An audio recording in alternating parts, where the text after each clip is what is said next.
Hello and welcome to the Dr. Pepper Dallas Cup 34 from Dallas, Texas at the Cotton Bowl. I'm Jeff Tracy. I'm along with John Nelson. We're here for the Under-14 championship match between Pateadores, Costa Mesa, and Monterrey Rayados, the Under-14 matchup. Both of these teams have gotten here by going perfect through their brackets. John?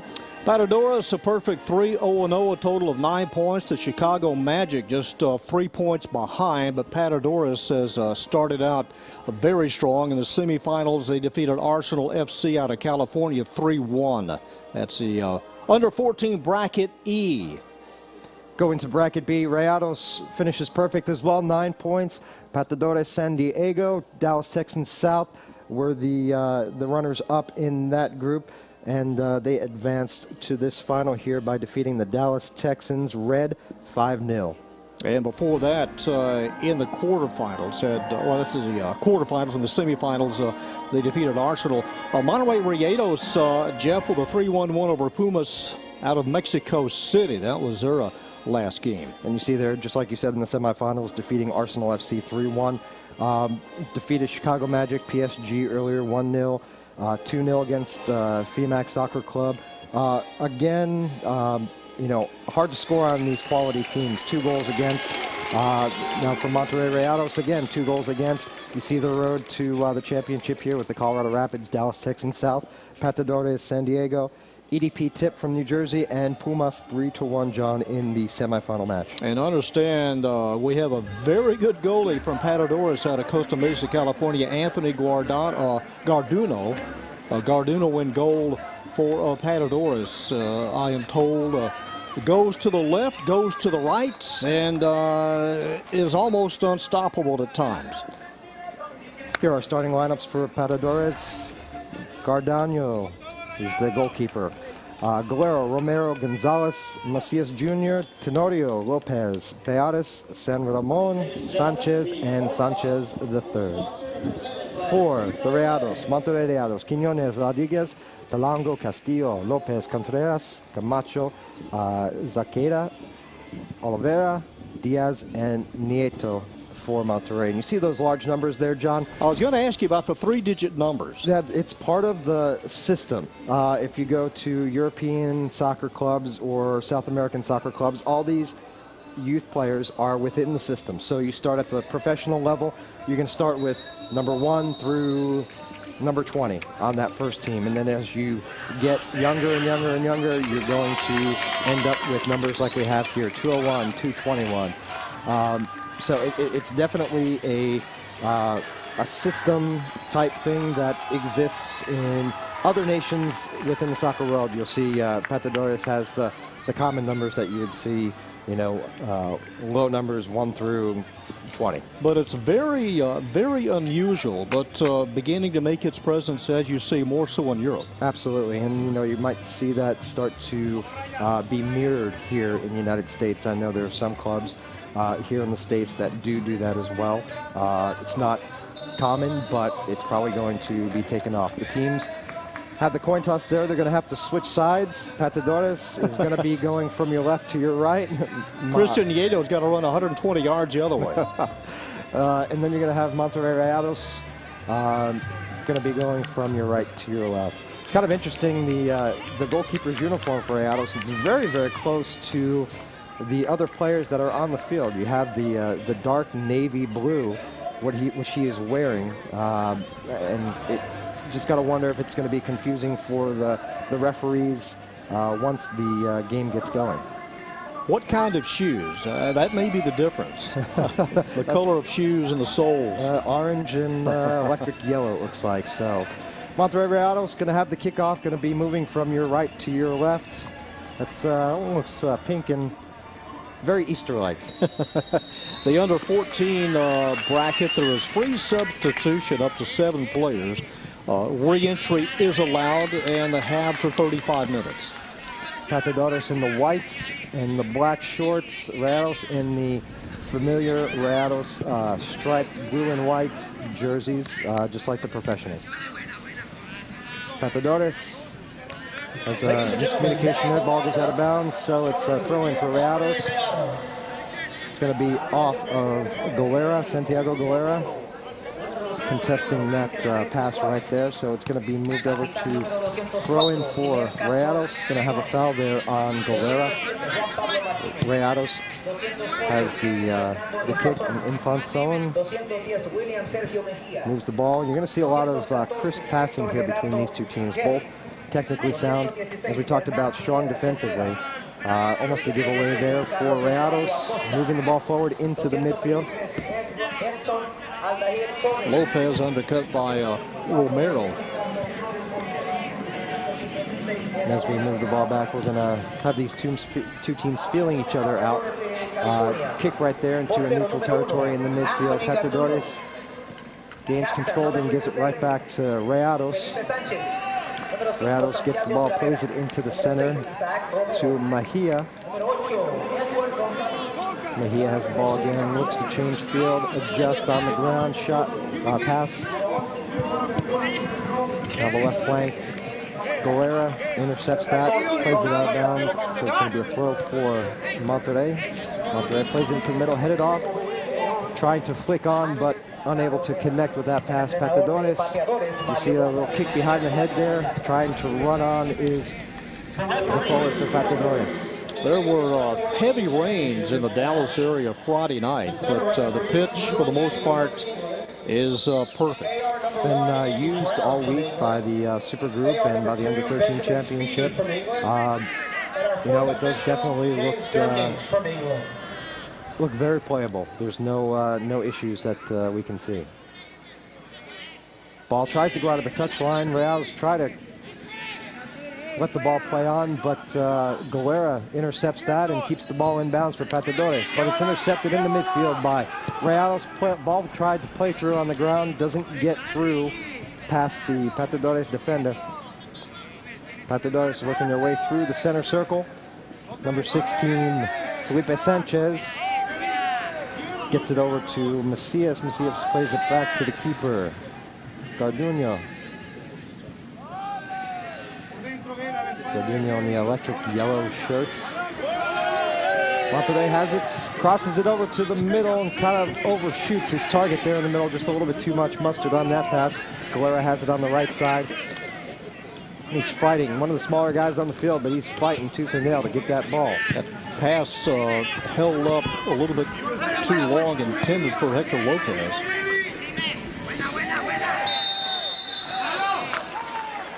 Chris Lopez was fouled there as he tried to run onto that ball. He overlapped and made a nice run. Now he's going to be able to service this ball. You're going to see him come down the sideline. Looked very much like a 50-50 play there, John. Didn't necessarily look like it was... yeah, it could have gone either way. Exactly. Service in, kind of a low, headed out by the Rayados. Lopez has it, kind of resets the offense there, moves back into the midfield area. Nutmeg there. And we're going to have a foul, a little push. We're going to have a kick for Monterrey going forward. And again, some of the numbers, you're used to seeing 22-23, but it's 2:23 and 2:20. It makes it a little bit harder to pick out from our vantage point here, but we're going to do our best to identify the players that are on the field. Quinones. You know, John, both of these teams had a somewhat easy path to the championship game here. They, you know, scored quite a number of goals, didn't really have much scored against them. So it'd be interesting to see how this game plays out in the first 15-20 minutes.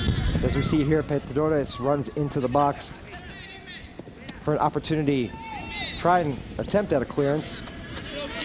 And it gets deflected off of Pateadores, chases it down and tries to get a little cross in. They seem a little bit more active, Pateadores does, a little bit more tenacious in trying to get to the ball. Rayados, you mentioned, Jeff, had a rather easy time of it in the quarterfinals, shutting out EDP Tip of New Jersey 4-0. It's a good quarterfinal match for Rayados. And, you know, get your confidence level up quite a bit. Here's Rayados, they move towards the middle. Moves the ball over to Guil. Hector Guil tries to play a pass in, and it has it intercepted. Galera plays it up the line, errant pass going forward, and it goes out of bounds. So the Rayados are going to have a throw-in.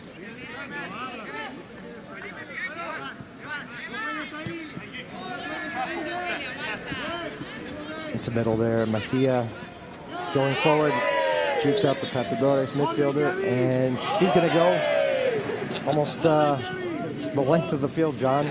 Castillo, look at him work. And it's going to be an offside call. Offside before the ball went out of bounds, so it's going to be Pateadores' free kick. Kind of a muggy, humid afternoon. Temperature in the upper 70s. You know, with conditions like this, John, we'll have a tendency to see a lot of cramping coming up, most likely later in the game as we go forward. But right now, warm, humid, just spring afternoon in Dallas, Texas. Yeah, what wind there is coming from right to left, maybe 5 miles an hour. Infanzon plays it into the center, over to Reveles. Reveles serves it up forward. We get a little movement there by Aon Leal. We're going to have Garduño punt the ball forward, tries to hit Galera, but it's going to go off the head of Monterrey. Throw in for Pateadores. Isaac Romero takes it, finds Galera, moves it over to Sanchez. Sanchez has the ball, finds Galera. 1-2 with Galera. Sanchez. Chris Lopez now has the ball. Kind of an errant miss kick there. About the second time in that same area he sent a kick just to the side. You know, just I think gets a little bit too anxious. You're going to see him get the ball there, and just a little bit too quick. He kind of heard the footsteps, as they say. This group, Jeff, much like the under 13s, you have kind of a free flow, a lot of time to set up, try to get a good even flow, but they really haven't learned or found that technique for or some of the fouling. Yeah, you know, they're, I think, still getting used to their bodies, and as they grow, you know, figure out, okay, what can I do, what can I do, what can I get away with, you know, and trying to mix that in with the technical abilities that they have. Yeah, and some of these kids, they're only 2 months away from entering the under 15 group. Absolutely. You know, what you'll see, you know, with a wide vantage point like we have up here, the field is very spread out. The players have their quadrant of the field, their section of the field, and their spread. And these players make crisp, clean passes for the most part. But you move to a spot, but then in 2 or 3 more years, there may be 40 more yards to cover. And a lot more speed. Yeah. So Macias has it in the back, moves it up forward to Felipe Sanchez. Sanchez plays it over to Romero. Romero finds Galera on the right side. It's going to be fouled there by number 224, Jose Flores. So Romero is going to have an opportunity to serve this ball into the box. We'll see here, just a little bit late on the tackle there with Galera. Just a half step behind, and results in a free kick for Pateadores. What kind of leg he has here. Well, instead of the big kick, he's going to go for the almost the.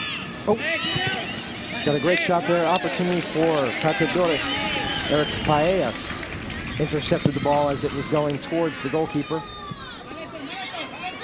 Christian Juarez had to make a good stop there, because that was right in front of the goal mouth and could have been a dangerous opportunity for Pateadores, but it was Christian Juarez who made the good save there. Nice kick, hangs up high, about 55 yards downfield. That's definitely a skillful punt there. Try to get the ball out of danger. Garduño has a good leg. Now it's going to be 1-on-4 for Monterrey. Finds the open man. There's going to be a shot, and Garduño makes a good save, moving to his right. wasn't really challenged there, but you know, you got to also watch out for any deflections. So there's Coach Mario Gomez for Pateadores. Sees himself on the screen. Yeah, Gardunio had plenty of time to set up. Only had to go to his right about 10 feet. Ball gets played back to Gardunio. Gardunio plays it up on the left flank. Usually play it more towards the middle. Play goes forward to Giovanni Tenorio. Tenorio gets it back, fights for it, plays off to Galera. Galera's going to have an opportunity, but they close down. The Rayados close down very quickly on him and move the ball out of danger into the midfield center circle area. Number 210, Mejia, moves down the left side, shifting over towards the middle. Good tackle there by number 12, Vasquez Moreno. Arturo Cardenas tries to play it over to the right side and gets intercepted and then played out of bounds. Pateadores is going to have a throw in at the center circle. Edward Gonzalez unable to chase it down, but will throw it in across the way. You know, the older you become, Jeff, the more you play with some of the teammates, there are tendencies, there are trends, but at this age level, I wonder if that even applies at all. You know, these kids probably practice 4 times a week, maybe more. I know at this age, I played soccer every day. I love playing, and these kids play for the love of the game, and so they're always going to have a ball at their feet. And so their technical ability on their own should be strong enough. And then when you get with the team atmosphere and you practice the number of times that they do, you're going to develop quite a bit of good chemistry. And these teams, I think, show it by being here in the championship match. Sanchez gets tackled there. Actually, that's San Ramon. Goes down on the ground, and it's quickly played up to Tenorio. Giovanni Tenorio starts falling down, then he takes the defender number, I believe that's 220, Christian Yamarillo, with him. As far as the depth, both of these teams about even. Neither team really has an advantage depth-wise on their rosters. You know, what you tend to see with both these teams, that they have their set rosters, and then they might add a guest player or two to try to make up for any injuries or any possibility of you know, maybe tactics. We have a substitution. Roberto Marcos comes into the match for the Rayados. So Monterrey making an early substitution in the 14th minute. We're here at the Under-14 Championship of the Dr. Pepper Dallas Cup 34. 0-0 is the score right now. Or 0-0, however you want to look at it.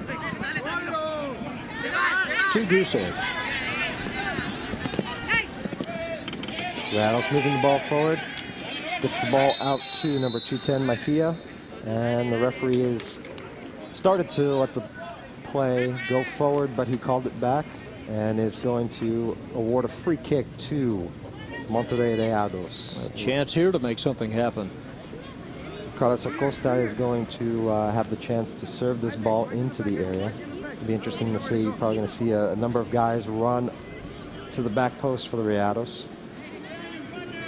Pateadores had a different way of taking a kick in a similar spot on their attacking end just a few minutes ago and played the ball on the ground trying for a pass. But I'm betting you're going to see a good service into the box. The 2-man wall there. Pineda is going to serve it in, back post, and it's actually going to be caught by Gardunio. Gardunio comes out off of his line just a little bit and makes a confident grab out of the air. Kind of a line drive, kicked it a little bit too hard. We're going to have an offsides call. That's going to be the second offside call against the Rayados.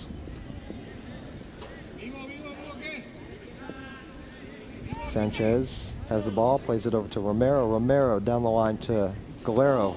They have a nice run on by Sanchez. Sanchez playing the ball forward. He's going to go look to play the ball through to Chris Lopez. And the goalkeeper, Christian Juarez, comes out in a good defensive play by the Rayado defense. thwarted that play, John. Feet first. Just a all-out slide. Anything to keep the ball out of the net. By the way, congratulations. The game played earlier this afternoon in the under-13 division. Pateadores out of Los Angeles defeating FC Golden State from Pomona, California. 3-2, your 13 and under champions. That's second year in a row that a California team has won that championship. So we have another California team in this championship bracket here. California teams represented very strongly in Dallas Cup 34. Ball gets played out over the sideline. It's going to be a throw-in for the Rayados.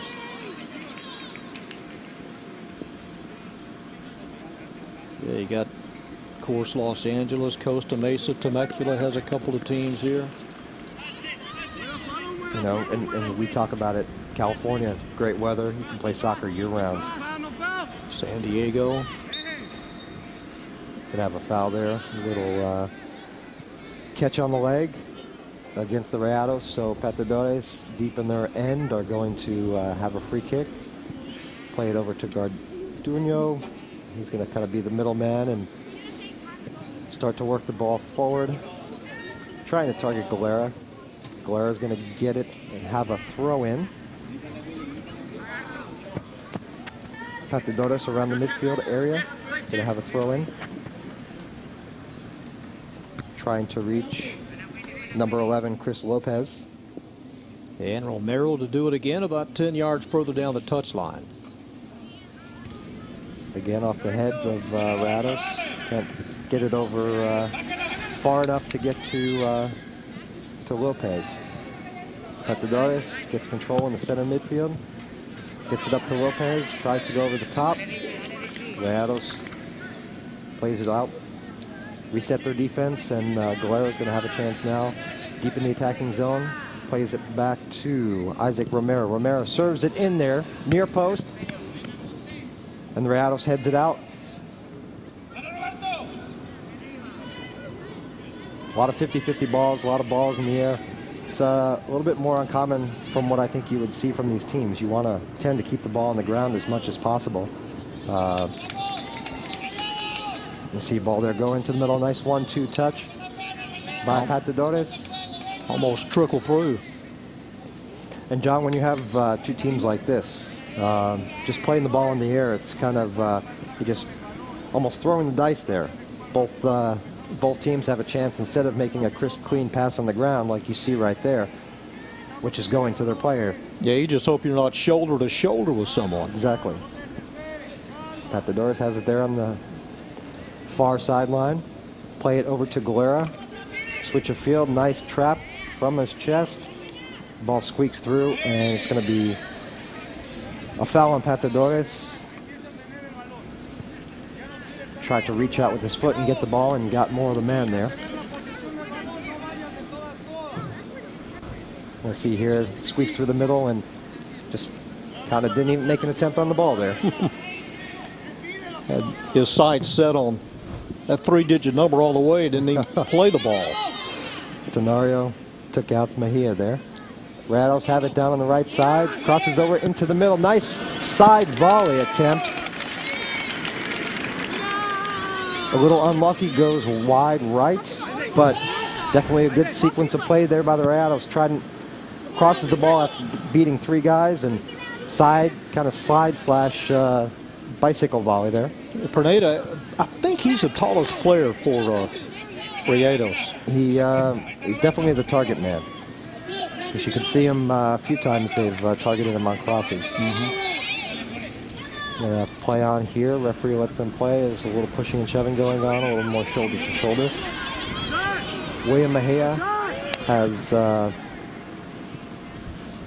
definitely the advantage there. Ball goes out over the touchline for a goal kick. How come it always goes that way? Pick it up, boy. We're going to have a goal kick for Pateadores. If we can find the ball. There it is. This is the under-14 championship match between Pateadores of Costa Mesa, California, and Rayados of Monterrey. Eric Carlos In for the first time for Pateadores. Joined by Roberto Delgado, number 17. Goal kick and lands a center circle and 50-50 ball. Rails come up with it. They move forward towards the edge of the box. A shot on goal. Garduño goes down to his right. Well, the second time he's been tested. Makes an easy save and a great punt out through midfield. Going to see a shot attempt here. Going to go wide to the right. It was going to be going out of bounds, but just to make sure, Garduño makes the save going down to his right. Here we go towards the middle. Nice pass. Lay off to the right side. Shot on goal. And again, Garduño goes down to his right, but this one is a little bit further out of his reach. So it's going to be a goal kick for Pateadores. Yeah, it was wide right all the way. But it was low. Always have a chance to hit the post. That was a nice struck shot, just a little bit off the mark. So Garduño is going to have a chance to play it out. So he gets it over to Isaac Romero. Romero has it. Number of shots there. You see Monterrey with 4. Pateadores, 2 shots. Tries to play the ball up. Down the right flank to Tenorio. We're going to have a throw in here back on the Monterrey side. Number 224, Jose Flores. Again, it's just a little out of the norm to say number 224. Pateadores plays, Macias plays it back to Garduño. Garduño plays it out, trying to hit number 11, Chris Lopez there, coming towards the sideline and just unable to keep it in for the Pateadores. Yeah, it's like 224. It's like you're getting batting averages for these ages. Great shot there by number 210, William Mejia. Mejia takes a shot from about 25 yards out and puts it over the crossbar. Great shot, great opportunity there for the Rayados. I don't think Garduño thought he had that much on it, but he sure did. It had a little movement on it, a little swerve, going from right to left, but just couldn't keep it down enough to put it on frame. Didn't miss much by hitting the crossbar. But really the first strong attempt there in this match by Monterrey the Rayados. There we go, Tenorio has the ball in the middle, playing it forward to Chris Lopez. Lopez has been quite a target on that right side to the center forward area. And he has been open. He's been open quite a bit, but Rayados have been closing down very, very swiftly. There's Rayados as they move down the left flank. They have the ball and you have an overlap on the left side, trying to play the ball into the middle. Great curve, great cross, and a header in the back post for a goal for the Rayados. Well, the angle was getting smaller, and you didn't have much clearance at all. And all that work was done. That's Diaz who scored. Oh, that was Diaz, but all that work came from Hector Guil. Guil worked his way down to the touchline, crossed it over the head of Garduño. And that's just a great technical head for Guil on the back post there. Definitely a strong header, brought his head back and followed through to give Monterrey, the Rayados, a 1-0 lead here. Just about 10 minutes left in this first half, John. Aiden Diaz scoring in the 24th minute.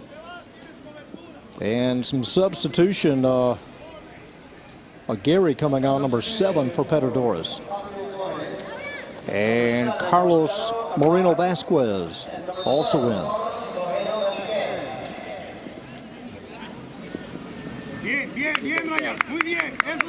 And again, when you have a roster of 4 names, sometimes you get confused. Eden Alejandro Leal Diaz scored that goal. So, and if you know, all 4 names credited. And he's number 156. So the only, that's the important thing, the number. Well, the one thing that you could assume with that is he probably plays on an under 15 team. And as Monterrey gets the ball played into the box one more time, Number 6, Isaac Romero, plays the ball out, so gives his defense a chance to move back and adjust. Rayados is going to have a corner kick. This is the first corner of the match, and it's going to be another opportunity for the Rayados here. It's going to be something similar to the goal that they just scored, John. Very, very close to it. Another crossover towards the middle. Garduño got up nice and high and slips there as he's trying to make a punt. So there might be some areas of this field where it's a little slippery and wet. Just out jumped Rodriguez there, Garduño. Pateadores still trying to play strong, trying to get something going in the offensive zone. Now defense is being pressured there by number 214, Guil, who assisted on that goal. See here, number 211, Marcos, moves over to the middle, cuts it back, plays it back to the left side.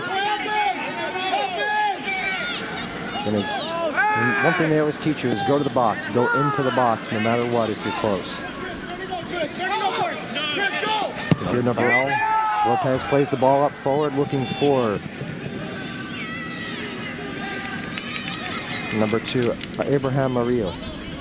I'm sorry, Eric Carlos. So Rayados has it with a 1-0 lead here with about 6 minutes left.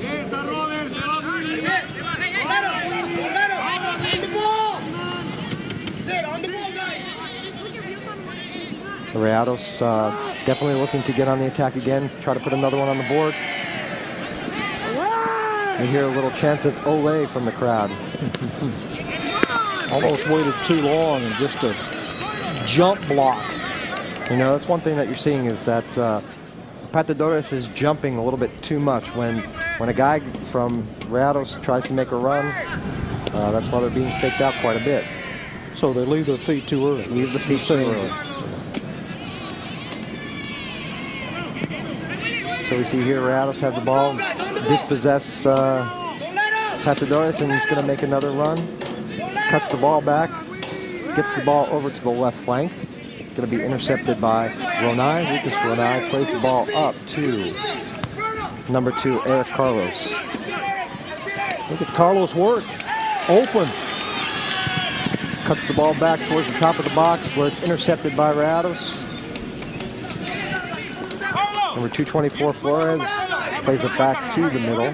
Tried to center it to Christopher Lopez. Very calm, cool, and collected that pass there. They still maintain possession in the center circle. Gets it over to Roberto Marcos. Plays the ball up the line. And it goes end up being an easy gather for Garduño. He's going to play the ball with a punt up into the midfield, trying to target number 12, Carlos Vasquez Moreno. Vasquez Moreno has the ball now on the right sideline. And he's dispossessed by number 211, Roberto Marcos. Ball's tried to play up the line and it goes out of bounds, so it's going to be a throw for Pateadores. But first we're going to have, I believe, a substitution here. I got at least one, maybe two coming on. Actually, no, we're going to have the referee talk to player number 224, Jose Flores. So he's trying to tell him to calm down a little bit, maybe getting a little bit rough play. So with that, we're going to have a throw-in. But before the throw-in, we're going to have a substitution. Number 10, Giovanni Tenorio, comes off. Actually, Tenorio stays on. He's just going to be taking the throw. And coming on is Rodrigo San Ramon. You know, the judgment calls by the referees may not be appealed. Any judgment at all can't be appealed. You know, he can go and confer with his linesman, his assistant referee, but, you know, the referee's call is generally going to be final. Carlos Vasquez Moreno maintains possession, resets the ball back, and moves it up forward with the center midfield, gets it up forward. Vasquez Moreno has it, steps over the ball, and Rayados gets possession back.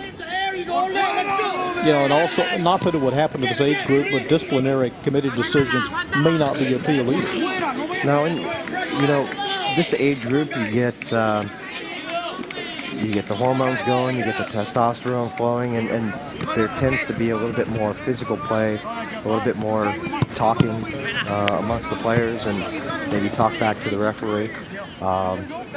So we could, you know, if the game starts to get a little bit out of hand, you might see a little bit more activity. So what the referee tries to do is put any stop to that as soon as he sees something devolving. Yeah, I mean, you're here to play. Exactly. You're at the Cotton Bowl. You know, this place had the World Cup quarterfinals in 1994, in case they didn't know. Yeah, I mean, the professionals have played on this pitch here. Yeah, Brazil and the Netherlands. Tenorio misheads that one, and it's going to end up going out, and it's going to be a throw-in for Rayados deep in the Pateadores zone.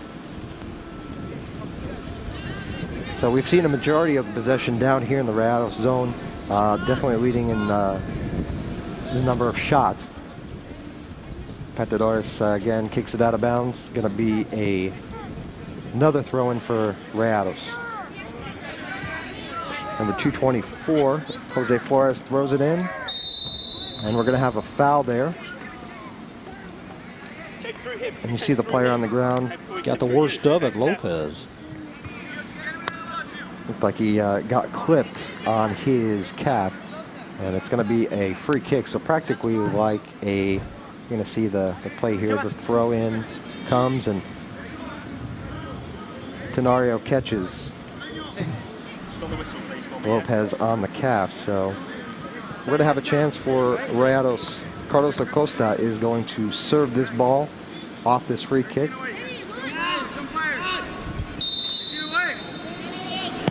It's going to be a far post run. Good cross in.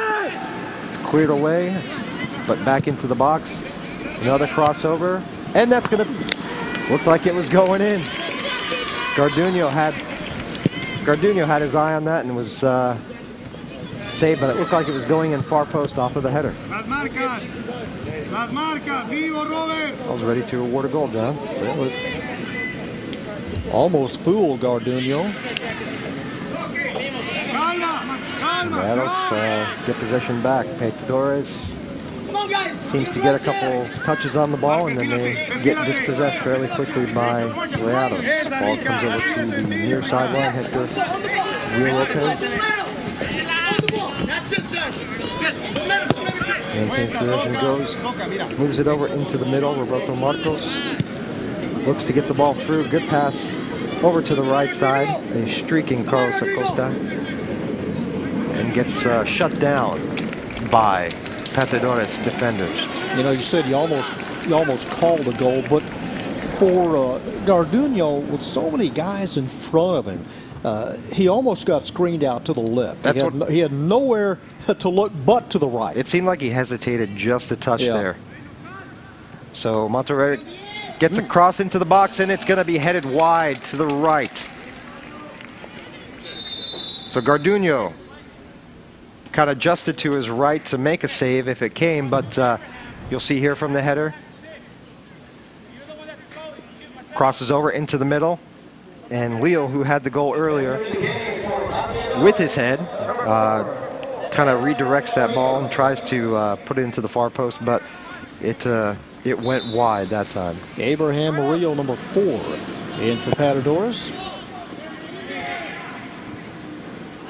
You know, on a play like that, you just saw in that goal kick, there really wasn't any effort given by Pateadores to try to go for that ball. No, they just gave up. They just kind of let the ball go, and Rayados got their head on it. And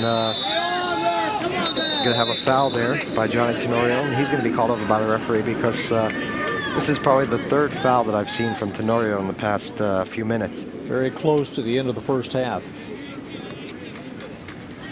We're going to be moving. A card. Yep. Going to have 2 minutes of stoppage time in this first half. Giovanni Tenorio, the worst of it. So the first caution of the afternoon goes to Giovanni Tenorio. So Pateadores is going to be on their back heel again. Rayados has a very good opportunity here to service the ball into the area. Mejia means business, lacing up his shoe twice.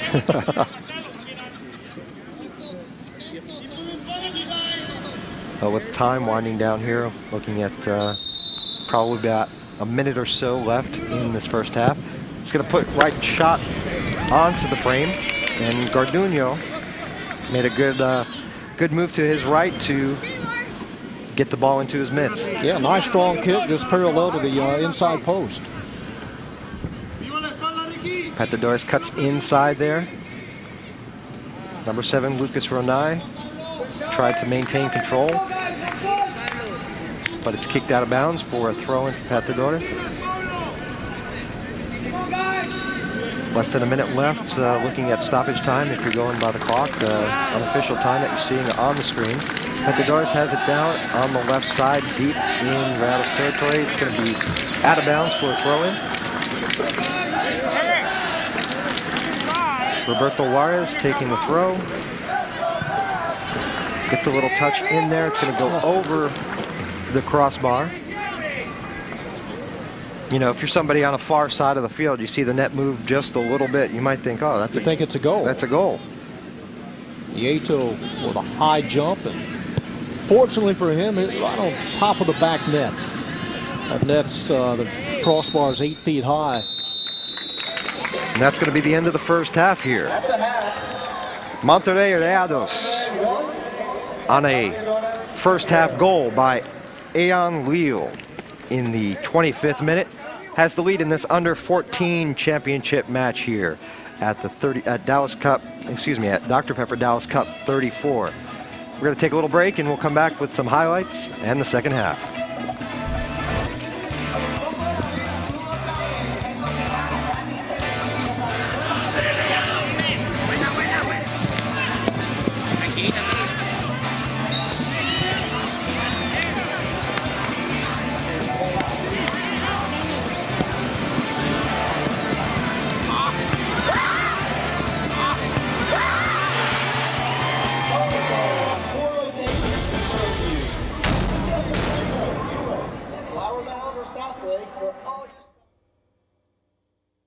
Dream of being a ballerina.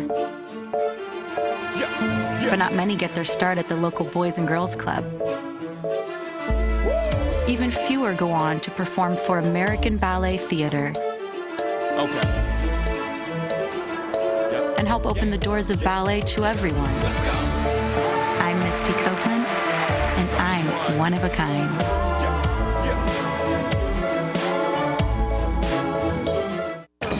It's wireless re-up time. What are you gonna do?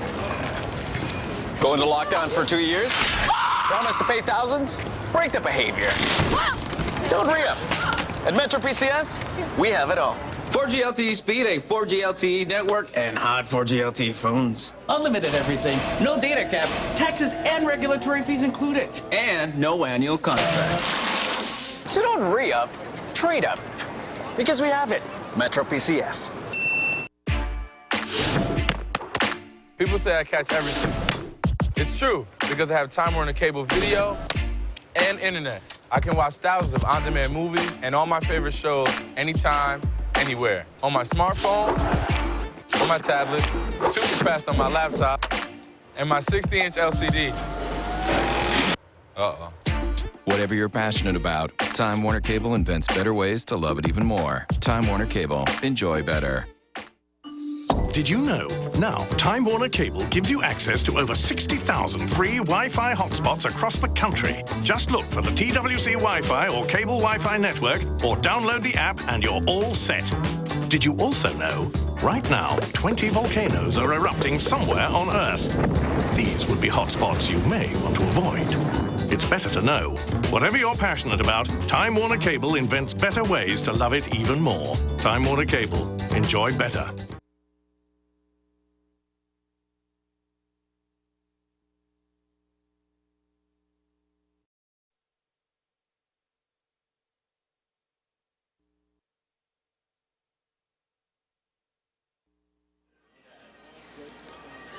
Welcome back. We're at halftime of the Under-14 championship of the Dr. Pepper Dallas Cup 34 between Monterrey Rayados and Pateadores Costa Mesa from Southern California. John, we have some stats from the first half. Yeah, let's look at the total shots. CF Monterrey with 7 more shots overall than Pateadores. Shots on goal, CF Monterrey with 4, just 1 by Pateadores. And all of this action, Jeff, and just 1 corner kick taken by CF Monterrey. And it ended up being a cross from Monterrey that ended up with a goal from Edan Leo. And just 1 offsides. 1 offside, so it's been a hard-fought battle in the midfield. Both going back and forth. We're going to go to some highlights here of the first half before we get going with the second. Both teams walking out onto the field. Rayados in their striped blue and white, Pateadores in their whites. Going to have a cross there. Early in the first half has an opportunity for Pateadores, but goalkeeper Christian Juarez was strong there. Have a strike on goal. Going to have a crossover into the middle. Attempted bicycle. Nothing came of that. But definitely ambitious by the forward there. Here's going to be our goal here. Crossover to the middle. Strong header from Edan Leo. Another shot from there. Very technically sound finish there by Leo with the one goal in that first half, and that's where we are as we start the second half with Pateadores going from your right to left on the screen. Rayados with the 1-0 lead, John. Anthony Gardino tested 4 times in the first half as Pateadores worked from right to left here. You know, Pateadores is only down 1 goal, but it could be more because Rayados has definitely looked like the stronger team out of the 2. Oh, it could easily be 3-0. Number 16, Felipe Sanchez plays it over into the middle. Gets it over to Roberto Juarez. Ball goes out. It's going to be a throw-in for Pateadores. Rodrigo San Ramon plays it over to the center of midfield as he plays it forward up. Gets it to Eric Carlos. Carlos gets dispossessed. Rayados has the ball going down towards the middle. A 1-2 pass over to Roberto Marcos. Marcos plays it. And it goes into the box, but it's going to be played out over the touchline by number 4, Abraham Murillo. Just had a little bit too much more speed. A little bit. Both teams starting their same players to begin the second half that started the game.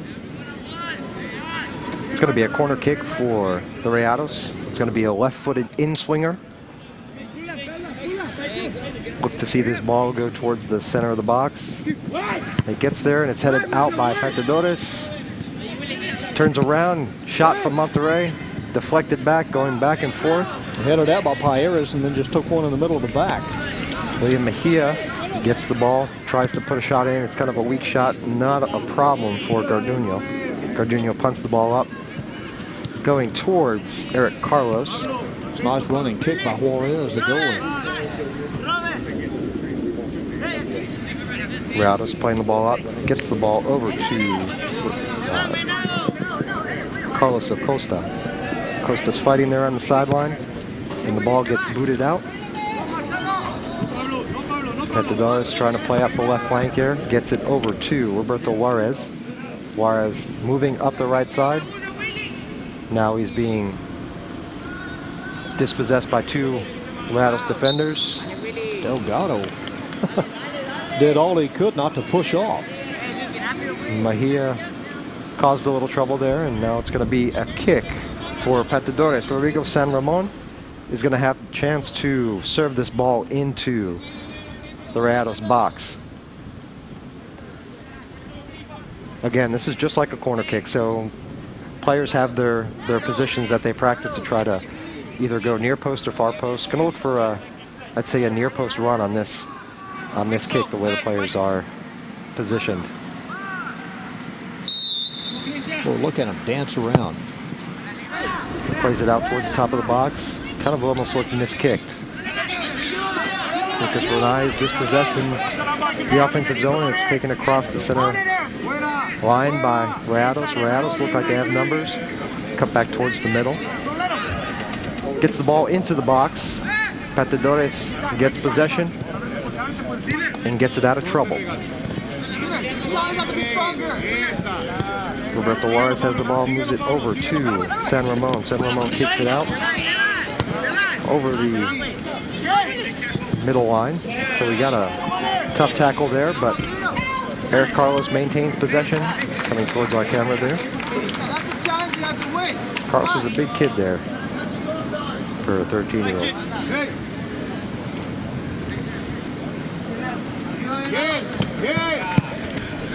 Ramos gets the throw and gets it down the right line, plays it back to Garduño. It's going to be a goal for Rayados. That's too bad. Just went off his leg. Hector Guillo, who had the assist in the first half, gets the lucky goal here to start off the second. That was not what you call a solid fundamental defensive play there, trying to pass back 30-plus yards back to Garduño. Garduño comes out to challenge. Let's see the ball go back, and it's hung out to dry. Just gets caught up there, gets deflected, and Hector Guillo gets the goal for the Rayados. Rayados go up 2-0 in the early stage of this second half. That was what you would call a gifted goal. Maybe the decisive goal if this pace continues. It could be, because you're going to see Rayados just kind of sit back and not have to really push to. So we see the dance there from Guillo. And Guillo goes again forward, gets the ball and going to go into the box and stops the ball with his heel to maybe cut it back towards another teammate who is running towards the top of the box, but he's dispossessed, and Pateadores takes over and plays the ball down the line to Eric Carlos. Carlos gets the ball, crosses over, switches fields, and it's intercepted by Rayados, trying to get the ball to a different part of the field over there to Golera. The ball is played into the box where it's headed out, and it is given a shot, and it's a great goal in the upper 90. Lucas Rodai from about 30 yards out. Upper 90 portion of the goal to cut this lead in half for the Rayados. We're going to see this throw.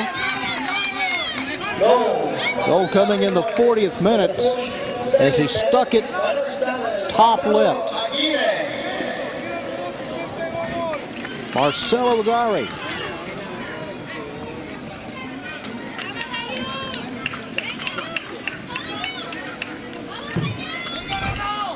And a couple of goals here in about 2 minutes.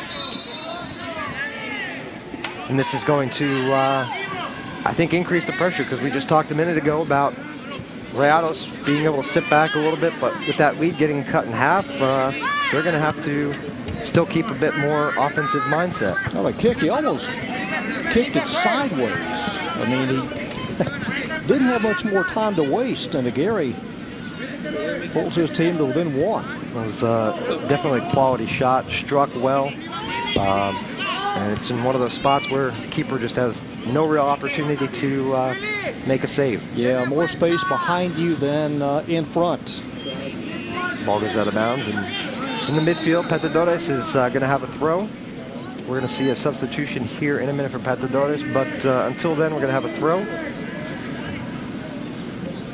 Pateadores gets the throw down the line, and it's not going to lead to anything, but Rayados kicks it out of bounds, and it's going to be another throw for Pateadores. Number 6, Isaac Romero.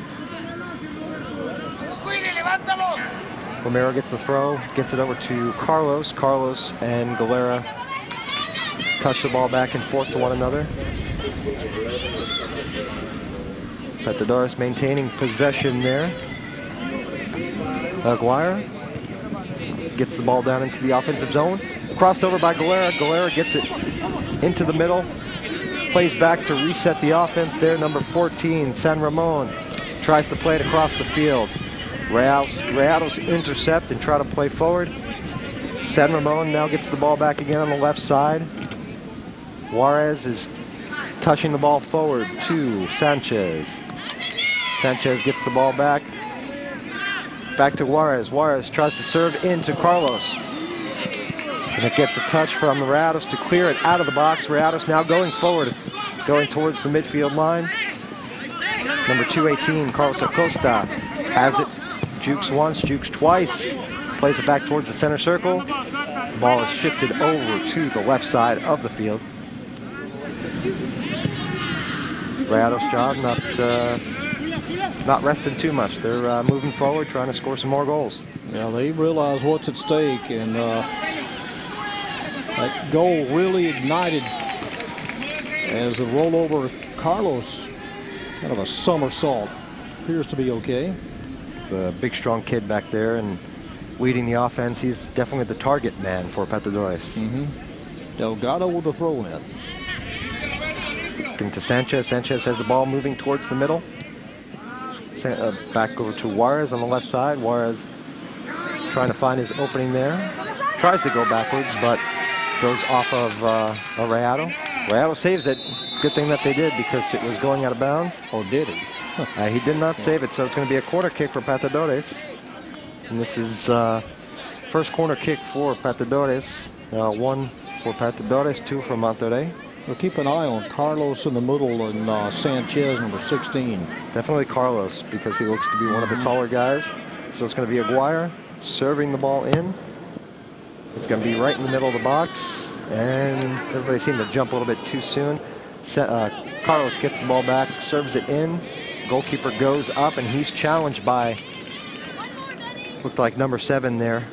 I'm sorry, number 5, Golera. So Rayados coming back, fast break in the middle. They have a couple of guys, and it's going to be played out to the left side. Referee says play on, even though that there was a Rayado player tripped up. And it's going to end up being a corner kick for Monterrey. Monterrey is it's going to be the 3rd corner kick, and John, they had a little fast break going there. Well, they had the numbers. It was 5-3 in the attacking third. So we're going to see what Monterrey can do with this opportunity. Quinones, number 204, is at the near post. He's not giving ground at all. There he is. Nice in-swing corner kick.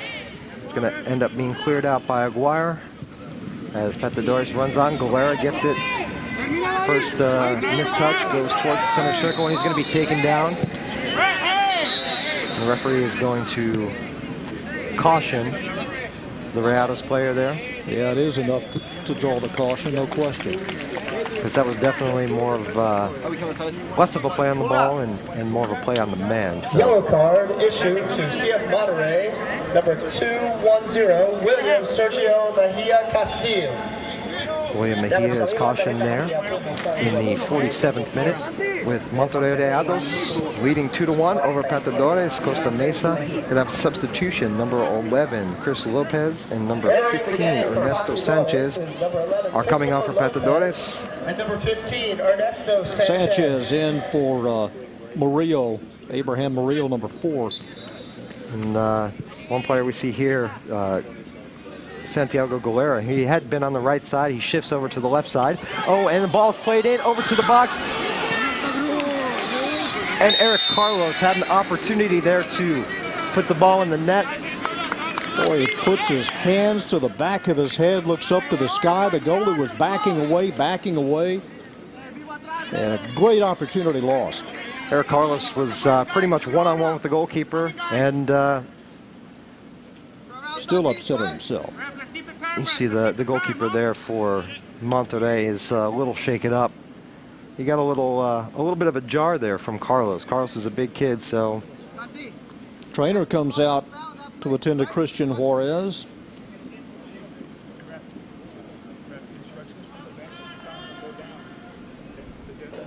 Bloody nose. Bloody nose, so.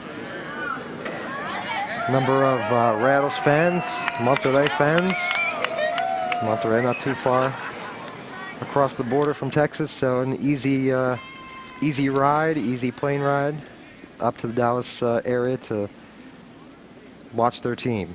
Last year, Sunrise Elites out of Florida won the under-14 age division championship. 2 years ago, Fullerton Rangers out of California the winner. And speaking of Sunrise, that same team has moved up an age group and are going to be playing in the championship game again in the under-15 bracket. And that's going to be against Arsenal FC out of California. And that's actually the same matchup as we had in this under-14 championship last year. Same squads. This afternoon's match is an exclusive presentation of Time Warner Cable. This telecast intended solely for Time Warner Cable customers. Any use of the pictures, descriptions, and accounts of this game without the expressed written consent of Time Warner Cable and the Dallas Cup Incorporated is strictly prohibited. See the Christian Juarez getting up there. Little right in the injury middle there. of the nose. Right on the nose. Yep. Ball deflected just right off of his nose, and good play there by the defense. Right on the bridge. It almost looked like it took a double deflection there, but the majority of the pain inflicted was by the ball. Pateadores defending on their heels now. Rayados has the ball in the middle. Plays the ball down the line to number 218, Hector Costa. Carlos Acosta. Acosta plays it back towards the top of the box. Pateadores intercepts. Galera, who had been on the right side, over to the left side now, has the ball. Over to Aguirre. Aguirre plays it up to Chris Lopez. Lopez is going to make the save before it goes in. Kicks it over into the middle, crosses it, but it's saved by Christian Juarez. Thought there was no way that Lopez was going to keep it in play, and that's a shot on goal. You thought so, and you had Eric Carlos running onto the ball towards the middle of the box, but it was a good save by Christian Juarez. Galera gets to it first. He receives it back and gives a 1-2. Moves up to Eric Carlos. Carlos is dispossessed, and Rayados have the ball now in the midfield. Gets the ball up now. Tries to go over the top and gets played back. And we have seen what happens when the ball gets played back to a goalkeeper. Nice pass from Macias back to his goalie. A little bit back and forth here in the midfield. Both these teams trying to put something together. Eric Carlos tries to switch fields and just kicks it and lands at the feet of Aguirre, the goal scorer for Pateadores. Ball gets run on goal. Oh, no. Boy, he kept it in front of him all the way, just point blank. It looked like a goal, and it looked like he was starting to celebrate like it was a goal, too. Christopher Lopez. That was a nice chance. Golden chance. We're going to see here. Look at him keeping in front of him. The Lopez, the short bounce, the tall bounce, and the blast. Great bit of skill there, and it hits the side netting. He had a good volley, but just couldn't get that perfect touch on it like you need to bury it in the back of the goal. Christian Juarez lucky again. And John, like you mentioned, Pateadores seemed to be a little bit energized since they scored that first goal. Boy, they made a 180 turn. It was 2-0, and it looked like Rayados were going to be able to sit back and defend and guard their net, but coming through is Marcelo Aguirre for Pateadores. So cuts this lead in half and makes it a ball game again. Chris Lopez moves it up. Rayados kick back to Juarez. Juarez distributes from the back. Monterrey calmly playing the ball, looking for an open man. Tries to play it up through the midfield. It's in the center circle now. Looking to switch fields. Plays it over to 202. Alex Cruz. And 210 Mahia has it. Plays it over to the left side, switching back. See these two teams working the ball nicely up the field. They're playing a lot of kickball earlier in the match. Short passes, Flores. That one goes out of bounds, so it's going to be a throw-in for Pateadores. Referee's going to hold up play as he moves the thrower back to the original spot where he should be, where the ball went out of bounds. Yeah, going to scoot him back downfield about 15 yards. Well, you got to try to get out of every little piece of real estate you can. all about spacing. Absolutely. So we see here, Pateadores has the ball in the center. There's a foul. Foul on Ernesto Sanchez. Sanchez, they had the ball and just decided to continue on with his physical play there.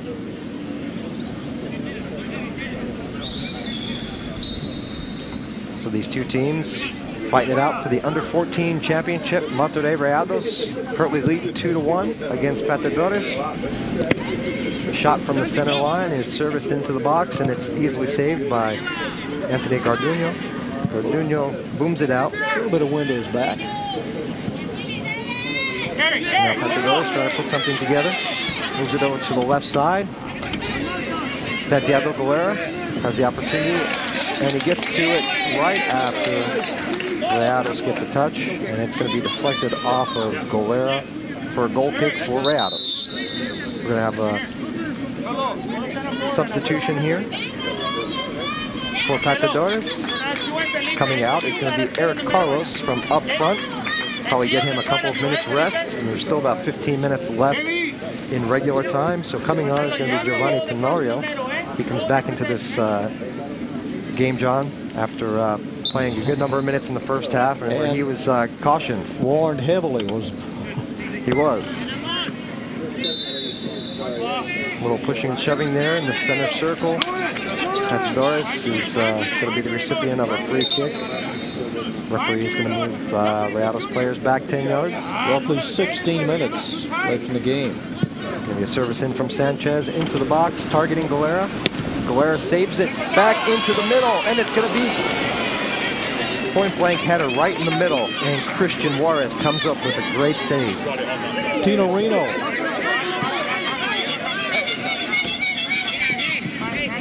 Christian just out-jumping his defender.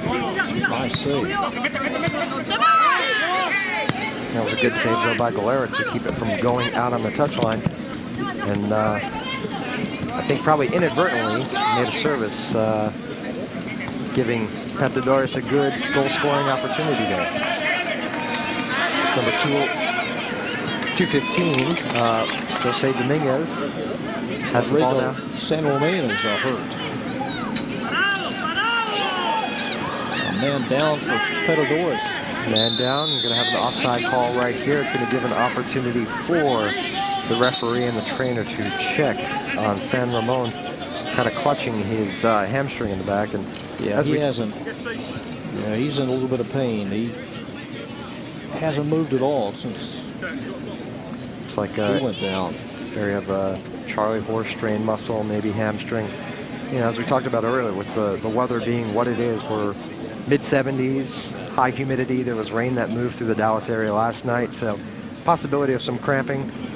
San Ramon is going to step off of the field. I don't think it was a kick as much as it was a turn, maybe to the wrong side, but is he going to be able to come back? He's not putting any pressure on that, so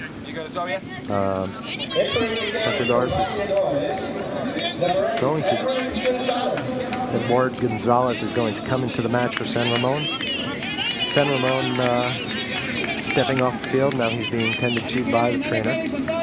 So there's an offside call, so we're going to have a resumption of play here by Anthony Garduño. Garduño's going to take the kick and get it across the half line. Rayados gets possession and is dispossessed, and the ball is played up forward to Chris Lopez. Lopez, again, pretty tenacious and trying to track that ball down, but it goes out over the sideline. Going to be a throw for Rayados. Our halftime score, 2-0, CF Monterrey Rayados, and then Marcelo Gary getting the only goal in the second half for Pateadores. Could be an attempted cross there. Gets deflected and gets played out. So it's going to be a throw-in for Monterrey.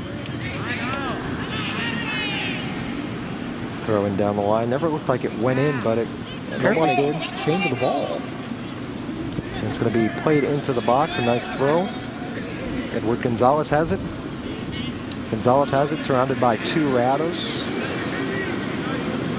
Referee says play on. Ball is dispossessed. Pateadores gets it back as it was getting into a dangerous area. So now in the midfield, Eric Pateadores had it, center midfielder, and now it's played up forward to number 8, Edward Gonzalez. Gonzalez gets to it, and it goes out. It's going to be a goal kick. Pateadores, definitely more the attacking-minded team in this second half, John. Yeah, they are. When they make up their mind, they pretty much carry through what they need to. Well, that one sliced. Juarez. It's served into the box, and Galera's running onto it. Left-footed attempt gets cleared out by Rayados. Pateadores gets back possession. Tries to get it over to Galera. Galera serves it over into the middle. But Monterrey gets possession, then loses possession. Gary, this kid can stop on a dime. Number 7. Sanchez plays it up to Chris Lopez. Ball is kicked out of bounds, so it's going to be a throw for Pateadores. Look for a long throw here, stepping back pretty far. It's thrown into the box. Gets at the lands at the feet of Edward Gonzalez. Gonzalez keeps the ball in, and it kind of rolls along the touchline there, never went out of bounds. Boy, a long throw can be just as beneficial as a couple of short throw-ins and a couple of quick passes, but a long throw, you get a high balance and just one-on-one. See a lot of goals scored that way. And you, once you get into the older age groups, you know, a throw from the sideline can be just as good as a free kick. Throwing for Pateadores. Miscommunication there. It's going to end up being a goal for Pateadores. Edward Gonzalez, miscommunication on the defensive end between the defender and the goalkeeper, Christian Juarez. Leads to a tie ball game, John. Jose Macias in the right place. The goalie comes out. Juarez taken out of the play. And just easy work from Macias. Just a short bump. Canario sends it over to Macias. Macias ties up this match. 2-2, all even. Gonna have a substitution here. Chris Lopez comes on for Pateadores.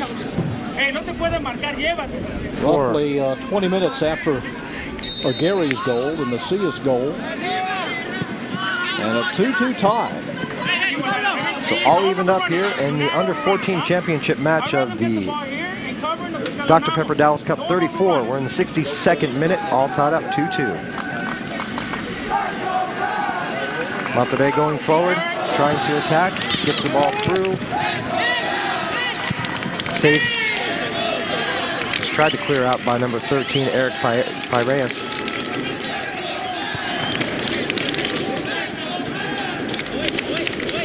Just squirted wide off of Sands. Keep playing the ball backwards to Garduño, but we've seen them have issues with passing the ball back. Led to the second goal. Now we move the ball forward here into the center circle. Number 7, Aguirre, tries to boot the ball up to Gonzalez. Wells gets the ball, and he's moving up the left side, plays it over towards the middle. Cuts it back again. Nice and calmly plays it to number 216, Hernan Pineda. Total shots now for Rayados 12. Maybe 13. Here they go again, and they have another opportunity, and it goes, and it hits off the post. Served in near post, and hit off the outside of the post. So close, just took the paint off, just scraped the post. Sands Luna. Right there, point. This went the wrong way. And that happened so quick. You know, a quality keeper, even like Garduño, just really didn't have any time to react. No time. Pateadores Ladies and gentlemen, gets the result of gets a free kick now out of a foul by Rayados. We're in the 64th minute, about 6 minutes left in regulation, and however much time that the referee allows for extra time, stoppage time. It's been a nice second half played by Pateadores. will decide the match. They've kind of controlled the flow of the action here in the second. Lopez plays it back, and it's served in. It's going to give a little trouble to Juarez there. Nice high arcing ball like that. As a goalkeeper, even if there's no wind, you still have a chance to mess that up. It was high, and Delgado was right behind him.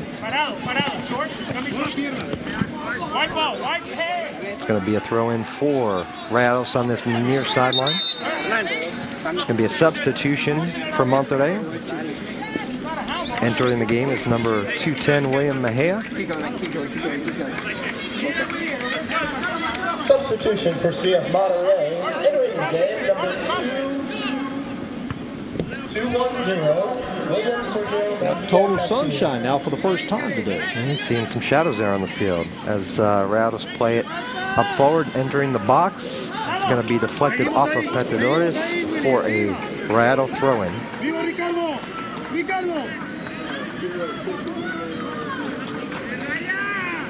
Scardunia, who's been tested a couple times today and has been up to the challenge, but has allowed 2 goals in, and here we sit tied 2-2 with 5 minutes left in this match.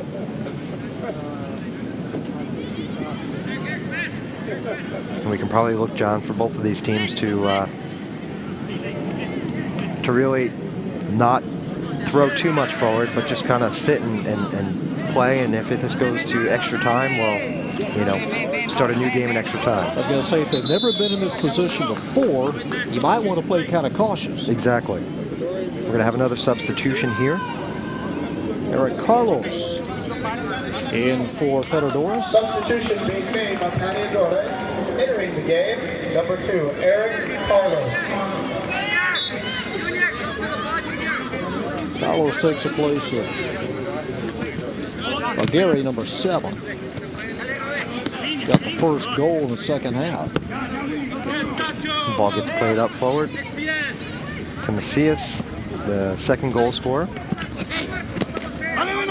Vasquez Moreno is fighting for the ball around the near line. Played out of bounds by Tenorio. We're going to have a substitution here. Goal scorer for the Rayados earlier in the match. Edon Leo comes in. Substitution being made. Got the first goal of the match in the 24th minute. So both of these teams substituting on strikers. Pretty quick. Looking to attack. Good flick on there by Chris Lopez. Lopez tries to maintain possession surrounded by 2 Rayados. Has the ball going up forward, and it's going to take a deflection, but gathered in by Christian Juarez. Had some top spin. Good control there by the Rayados, trying to work up the right flank. Sorry, the left flank. There's Hector Guil. Throw in there. Moves over towards the center circle. Served over to the right side, trying to switch fields. Eric Carlos now has the ball in midfield, working his way up the left side. He just came on. Keeps the ball in towards Jose Macias. Macias running on. Good play by the defender there for the Rayados to just kick it out over the sideline and reset his defense. Critical throw in here. Carlos gets it in towards the top of the box. Rayados gets control, but Pateadores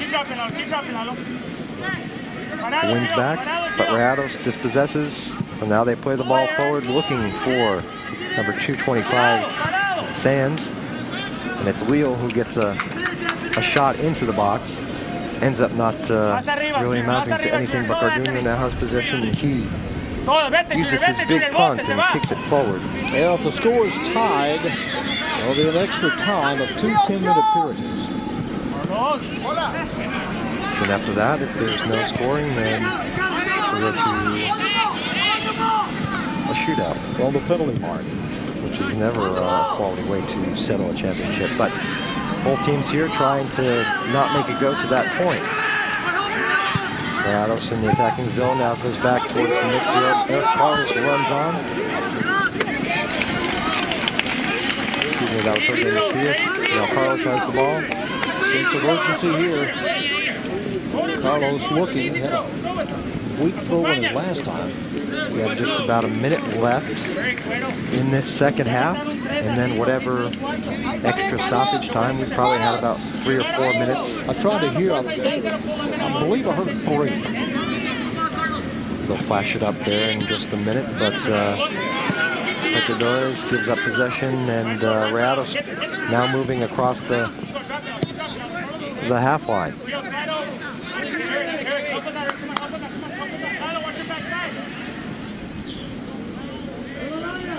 I think both of those teams are just trying to...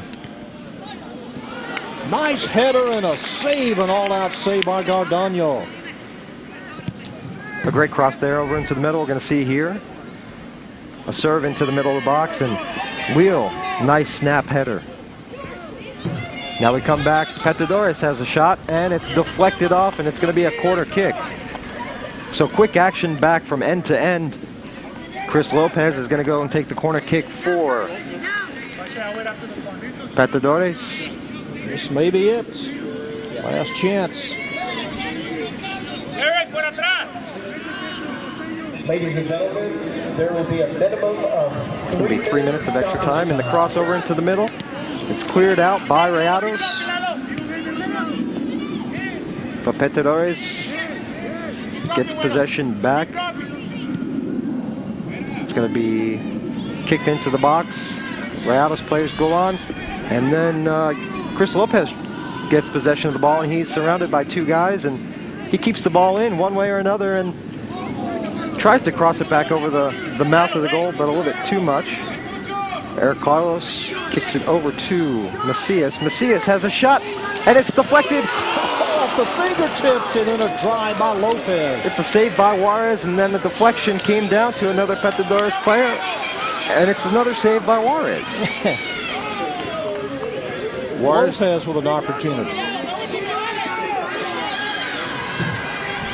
Real quick, as see this, and great save, and second opportunity, Christian Juarez makes the save. Right now, that's the save of the match, John. It truly is, one of the best ones we've seen.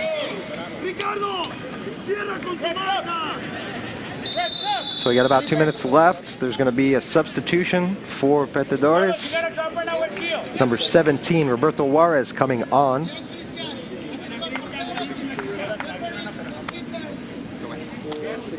Coming off here for Pateadores. It's going to be number 16, Felipe Sanchez. Christian Juarez, the goalie, still some deep knee bends. Well, if it helps him make another save like he just did, keep doing them. A throw in. Pateadores now moving towards the top of the box. Gets a little kick in there. And Juarez makes another punch save. Well, he does. Look down at my paper for a second, and then there's an opportunity on goal. They came out and challenged the Pateadores player. And when he turns around, I'll tell you who it was. Number 9, Macias. Well, we should have less than a minute left in this match. Rayados going forward into the box. Pateadores clears, gets it out to Juarez. Juarez gets it over to Macias.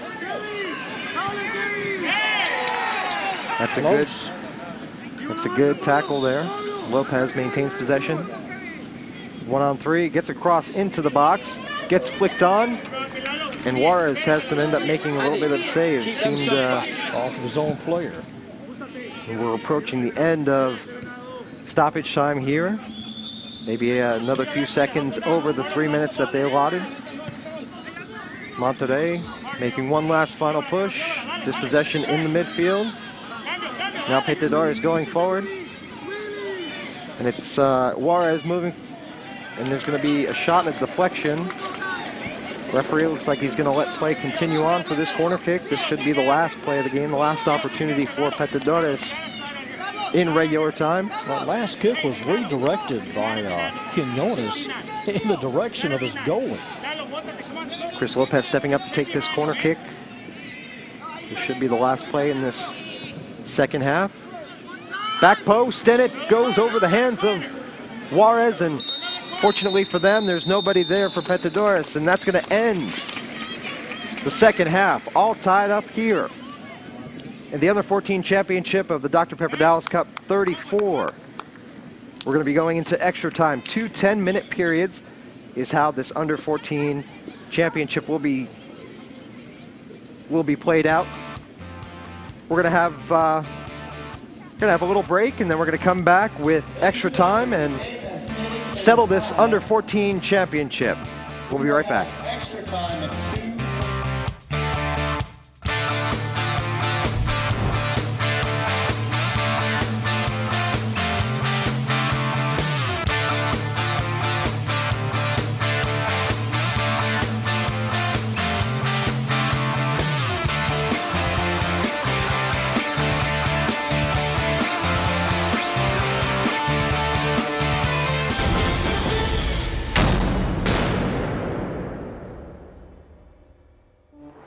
Millions of girls dream of being a ballerina. But not many get their start at the local Boys and Girls Club. Even fewer go on to perform for American Ballet Theater. And help open the doors of ballet to everyone. I'm Misty Copeland, and I'm one of a kind.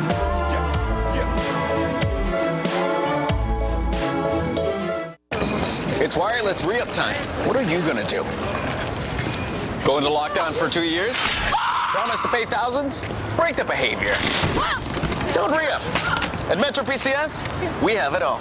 4G LTE speed, a 4G LTE network, and hot 4G LTE phones. Unlimited everything, no data caps, taxes and regulatory fees included, and no annual contract. So don't re-up, trade up. Because we have it. Metro PCS. And we're back. We are about to start extra time here at the Under-14 championship of the Dr. Pepper Dallas Cup 34. We have a 2-2 score here at the end of regulation. CF Monterrey Rayados 2, Pateadores 2 goals as well. Both goals for Pateadores coming in the second half, John. First one coming from Marcelo Aguirre in the 40th minute, made it 2-1. And then Jose Macias in the 60th minute. We're about 5 minutes away anyway from starting. The second is over period here. Here's going to be the first goal from Rayados in the first half. Great goal by Leal with the crossover. Here's the Lopez. The second goal is an attempted pass back to Guarduno. End up Guil intercepts and puts it away. That made the score 2-0 at that point, and that was in the first half. We went to halftime. A little celebration there. So we go to halftime, and incredible shot by Marcelo Aguirre. Upper 90 shot. That's the goal of the match so far. But here an opportunity by Pateadores. And Pateadores came through and tied up the match late. Ended up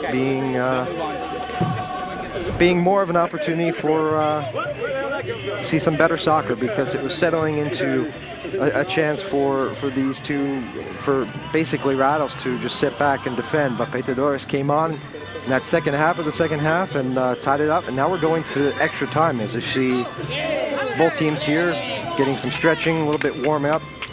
It's a little humid there, so you got to work out any impending cramps that might be coming on. And Rayados had to feel pretty good, Jeff, at halftime, leading 2-0. You know, and I'm sure the coach just, mentioned to him, Joel De Leon, just said, play your game.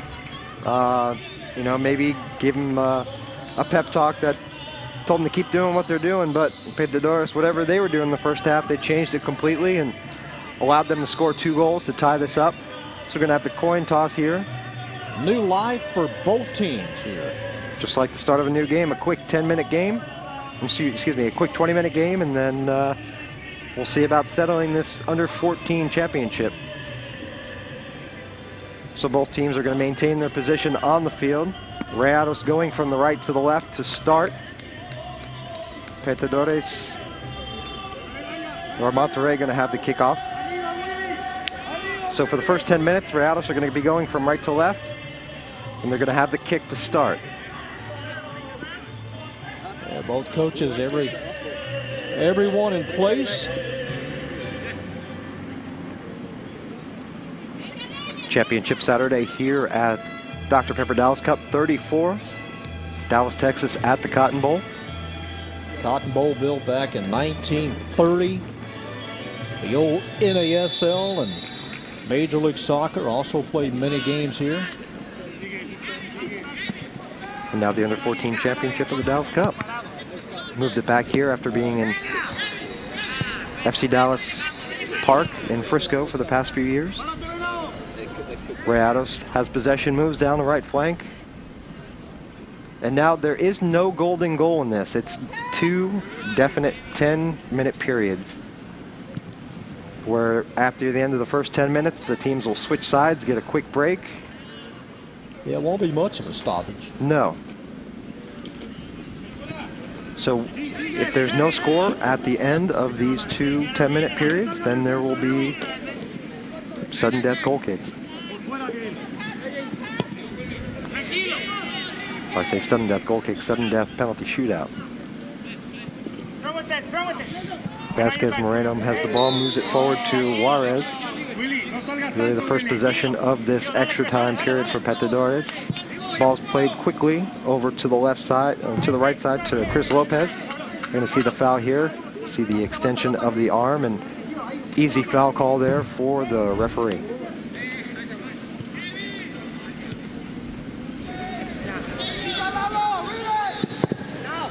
Number 220, Christian Yamarillo, plays the ball forward. Monterrey moves up over into the center circle. Plays it over to the left side to 214 Guil. Guil, the second goal scorer. Plays the ball over to the left side, change direction. It's going to be kicked out of bounds by Ernesto Sanchez for Pateadores. Throw in for the Rayados. So here they want to utilize or throw it. It's going to be Flores.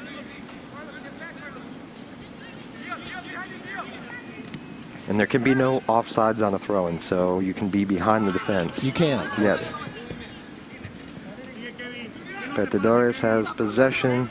Macias, goal scorer early, has possession. 50-50 ball there. He comes back up with it.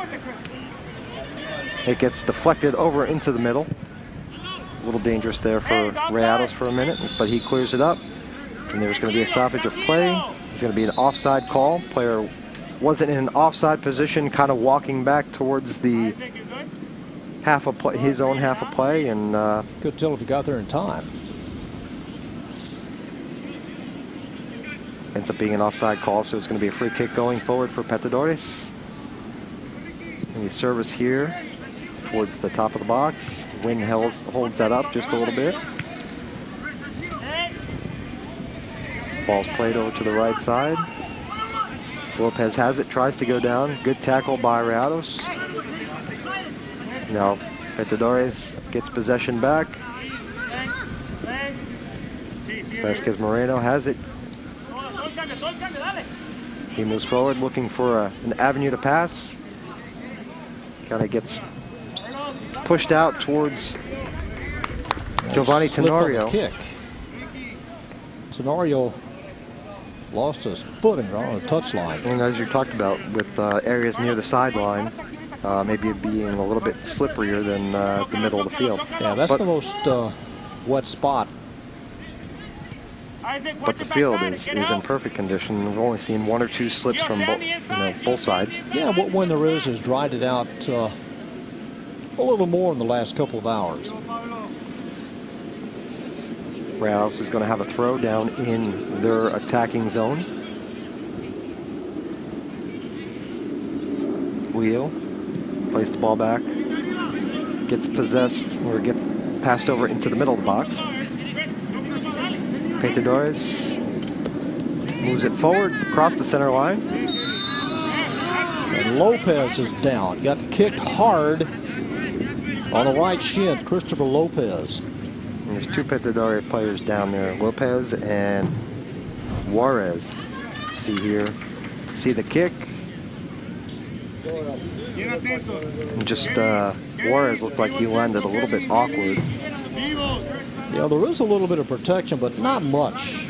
Well, you have shins. You have it on the shin, and you know, like if you have a football player, how they don't wear knee pads and hip pads. And hip pads. That's kind of how soccer players are. They try to wear as little as possible on the shin, and it's deflected in. There's going to be an offside call with Chris Lopez. Lopez was there right in front of the goal, but he was on the wrong side of the defender.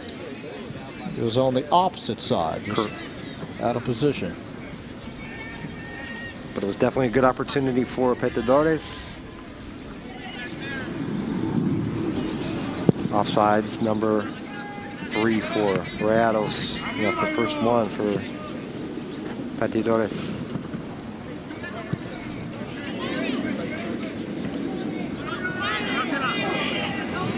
Rayados moving across the midfield, looking for a man to pass to, and when you just stand around like that, you're going to get the ball taken away from you. Yeah, any man will do. Just have it taken away.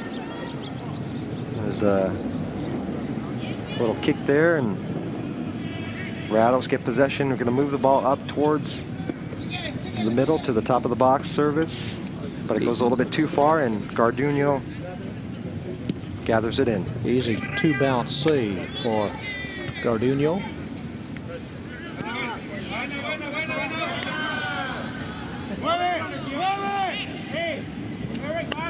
Now a play up in the middle, service into the box. Garduño gathers it in again, distributes out. Now Vasquez Moreno has it, plays it up forward across the center line. Roberto Juarez has it. Macias tries to turn, back to Juarez. Rayados has the ball now. Looking for men, looking for cutters, looking for people to move around this field. Nothing materialized on that one. A little bit of a foul there. It's like Isaac Romero is going to be called for the foul. Hector Guil goes down. It's going to be an opportunity for Rayados as we are in the 8th minute of this first extra time period. John going by quick. There's going to be a couple substitutions here. Looks like number 4 and number 5 coming on for Pateadores. And you got to, I mean, the fatigue factor has already set in. As a head coach, you got to wonder who's at the strongest or who has the freshest legs, at least for the next 10 minutes. And you'll probably see a lot of midfielders coming on and off because they do the most running out of all the players on the field. But as we get towards the end of the second overtime period, second extra time period, you're going to see the coach get his penalty kicker onto the field. Even if it's a person that hasn't played, if they're a good penalty taker, he's going to be on the field when that final whistle blows. Felipe Sanchez, number 16, on for Pateadores. Going to have a service into the box near post. Tries to turn it. Turn is made, and it's attempted to be chipped across, and a little bit too heavy of a touch there. Wheel lets it go out of bounds. Yeah, Camacho upset, just a little bit too much. Waited too long. But again, when do you take the shot? I mean, right at the edge of the box, or do you wait across the way, but nobody was open across the way? No, sometimes as a striker, you almost want to walk the ball into the net. So you got to, you just got to take the shots and hope you get a good deflection or a good touch that allows you to put the ball in the back of the net. Strikers are so valuable. especially strikers that can put the ball in the back of the net. Galera goes forward, gets into the box, pushes the ball out to Macias. Macias crosses it over. We have Carlos there in the back post. And he puts his elbow up, and he might be cautioned, but gets the Rayados player in the back of the head. Yeah, it's Carlos a little bit. He wants kind of interference. Right? So maybe pretty clean. Maybe a glancing blow to the back of the head, but defender goes down and a little shaken up. Maybe a little ringer in his head. Yeah. So Christian Juarez is going to kick the ball out of his defensive zone, kick it out of the box, and it crosses the center line. Rayados has possession as we come to the close of this first extra time period, the first of 2 10-minute extra time periods. And with no golden goal. And if all tied at the end of both, we will go to a penalty shootout. Right now they just want to keep it away. Going to be a foul on Rayados as he tries to get to the ball. And with that, Guil gets called for the foul. Sanchez making the play. Going to be a substitution coming on. I'm going to hold that play just for a second. Can't tell. This would be his first action. Remington Marton, number 3, hadn't been in the game at all. And entering the game for Pateadores is number 3, Marton in. And he comes in an attacking position, so. And the referee blows the whistle for this first extra time period. Teams now are going to switch sides and do it all again for another 10 minutes, John. Well, that went by pretty quick. Went by very quick. Little back and forth action, not really any real attacking minded soccer. There was one opportunity, but didn't materialize into anything. But we're going to get right down to the second overtime, extra time period, with Pateadores going from the right to your left, ready to kick off. Yeah, not much of a threat at all by either team.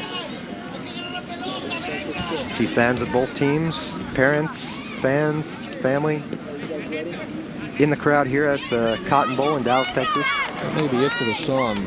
A lot of cloud cover now. A hazy sky, but the sun has disappeared. The second extra time period, again, another 10 minutes. Eric Carlos about to kick off. And gives the ball over to number 9, Jose Macias. Macias is dispossessed, and it gets down into the Rayados end. And Garduño gathers it up and gives a big punt. Nice kick.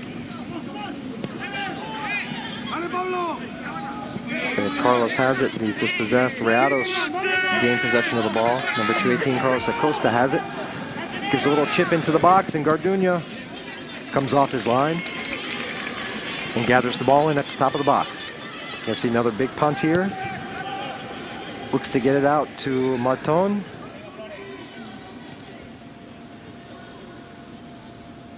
Pateadores and Rayados fighting for the ball in the midfield. Rayados gain possession. Acosta looking for player movement. Gets it out to the left side, chested down. Acosta gains possession back again. Good defense there by Pateadores. Going to have a substitution here for Monterrey. Number 206, Arturo Cardenas, is going to come on. Player that went off on the far side of the field, so looks like he is going to walk around the field.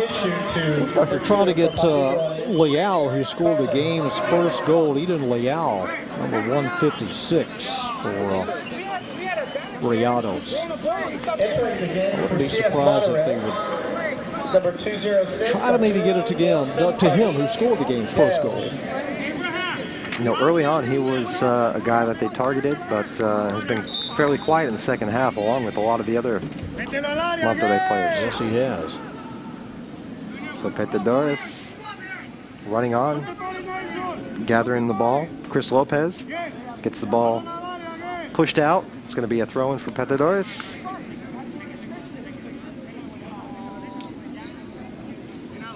We're 2 minutes into the second extra time period. Ball is flicked on with a header. Rayados gain possession, move forward towards the attacking half. Number 210, William Mejia, is fouled and he goes down. It's going to be a kick for the Rayados.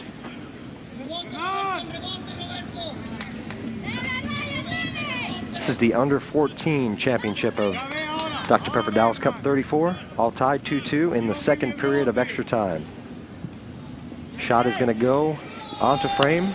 Garduño puts his hands in front of the ball, make sure it doesn't slip through. Gives a big punt out to Jose Macias. Abraham Murillo gets ahead on the ball but loses possession. Edward Gonzalez gets it out of bounds, and it's going to be a throw-in for the Rayados. It's Gonzalez, about 4'6". You might be a little generous in there, giving him an extra inch or two. Socks are almost as tall as he is.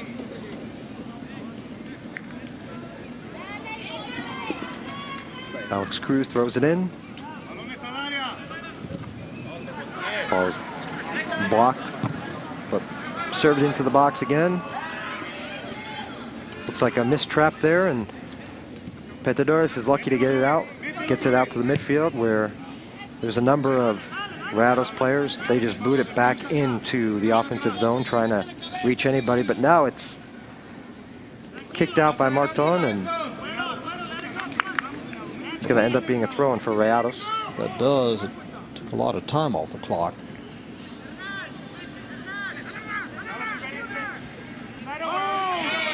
Both teams jockeying for the ball right there. Rayados have possession going down the right side. Going to go towards the box, has a cross in and goes over the hands of Garduño. And then played out. It's going to be a throw-in. There's going to be a substitution here coming on. And Jeff, they tried to center it to Leal, number 156. And here a great crossover by Acosta, but just nobody there on that back post.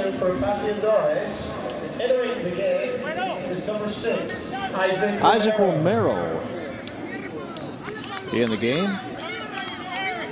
Looks like Abraham Murillo going out of the game. So Murillo goes out. Romero comes in. Would you possibly think about pulling the goalie with about 2 minutes? Would you play for the shootout? What's the coaching strategy with about 2 minutes to go? Defend, defend, defend. That's what I would say. You gotta defend. A little over 5 minutes to make that decision. Gonna have another substitution, Giovanni Tenario. He's had a nice long rest.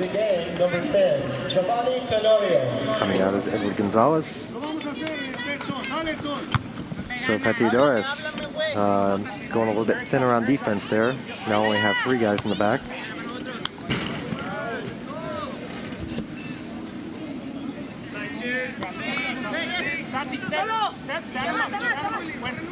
Pateadores gains possession in the midfield. Galero overruns the ball a little bit. He's looking for a foul as he races back. Rayados have the ball, going towards the top of the box. Good play there, good defensive play by Ernesto Sanchez. Sanchez has the ball, keeps it from going out, gets the ball up to Chris Lopez. Lopez has 1 man on, has another coming forward. He serves the ball up into the box, looking for Edward Gonzalez. Just a little bit too strong, and Christian Juarez makes the pickup there. Tries to get the ball out. Gets it up to Carlos Acosta. He loses possession and tries to get it back and causes a little bit of foul. Another sub. Back in is Vasquez, number 12. And right now, as we in the 7th minute, got about 3 minutes left in this second extra time period. So like we talked about a little bit earlier, you want to get in these last few minutes, get those penalty kick takers onto the field. Remington Martin comes out of the game. He went on at the beginning of this second extra time period. Gets probably a valuable player a little bit of a rest. Oh, sure. That's the thing to do with the length of the game now. Especially with getting into approaching 90 minutes time. It's like in basketball, when you pull all 5 starters, they haven't done anything, 5 fresh legs.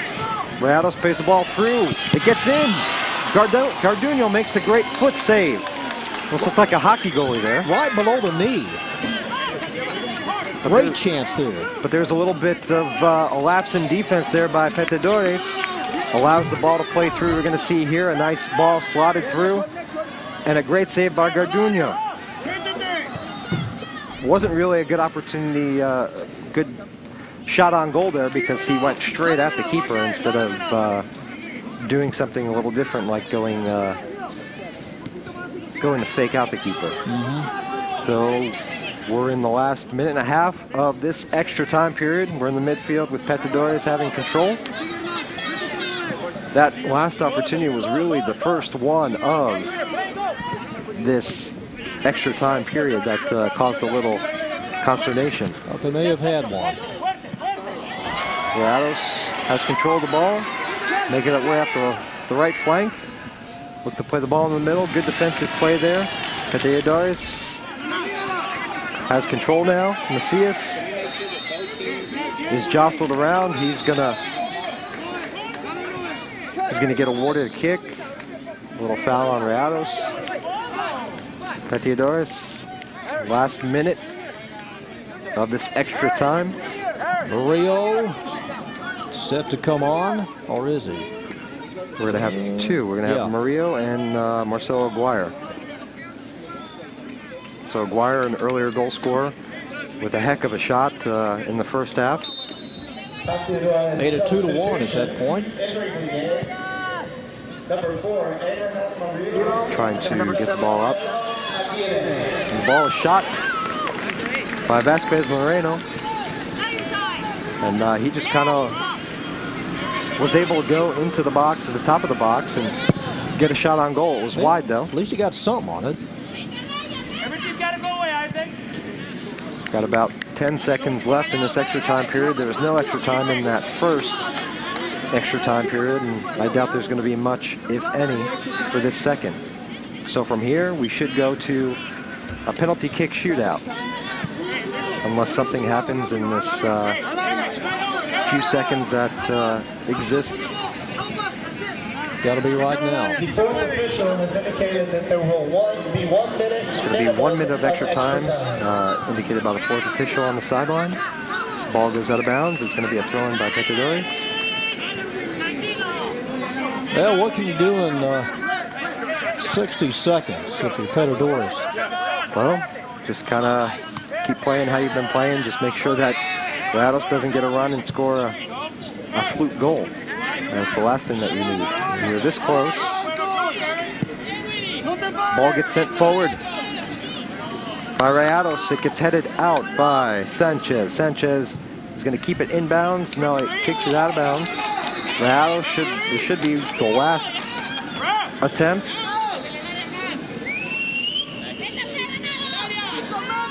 It's going to be served into the middle of the box here. Nobody is there.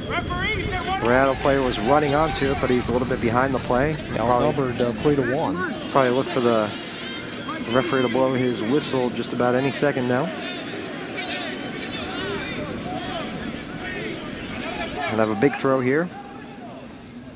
Player runs on. Should be. That's the end of our second extra overtime period. The score is still tied 2-2, so we're going to head off to penalty shootouts, John. First in the under 14 bracket of the Dallas Cup. I don't know how long they're going to take. They probably just take a few extra minutes. They're going to let the players get designate.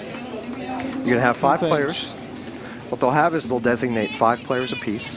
They'll flip a coin and choose number 1, which goal they're going to shoot at. And then the second part is they're going to determine who goes first. And it will be alternate between both teams.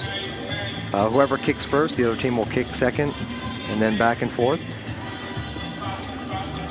We're going to see the last 2 saves here of this extra time period, which was first one. This was the end of regulation. There was a couple opportunities for Pateadores, but Christian Juarez comes up with 2 great saves right there. Off the fingertips and off the legs. And then here's the last one. That's the one that's do or die. Yeah, this is a great chance for Rayados to go ahead in extra time and win this championship, but not able to convert there. So we're going to end up going to penalty kick shootouts. And you know, it's never a way that you want to see a championship settled, but you know, you can spend all day going back and forth with extra time periods. So both goalies have had their chances. They've made some nice saves. They've let 1 or 2 get by them, and now the onus on Garduño and Juarez. And you can see the look of a tired player right there, and I'm sure he's not the only one. Both teams have a roster full of tired players. The players that were on the field at the end of the match are the players that are going to be able to kick first. They'll cycle through all those 11 players if it gets down to it. But you're going to start with first 5 and see what comes out of that first set of 5 penalty kicks. Well, you got to think that Leal and Lopez for Rayados probably at least 1, 2, or 2, 3. And then you got a couple of guys down there that look all set. You know, I'm assuming that for Pateadores, you're going to have Aguirre and then maybe Tenorio. You're going to have your goal scorers. You know, so Aguirre, Eric Carlos, number 2. Well, those that ended are now back at center circle for Pateadores. So all the players that are going to shoot are going to end up being in the center circle and wait there until he's called by the referee. So they're going to utilize the west goal. I'll see you in a couple of minutes. They pointed at that goal, so.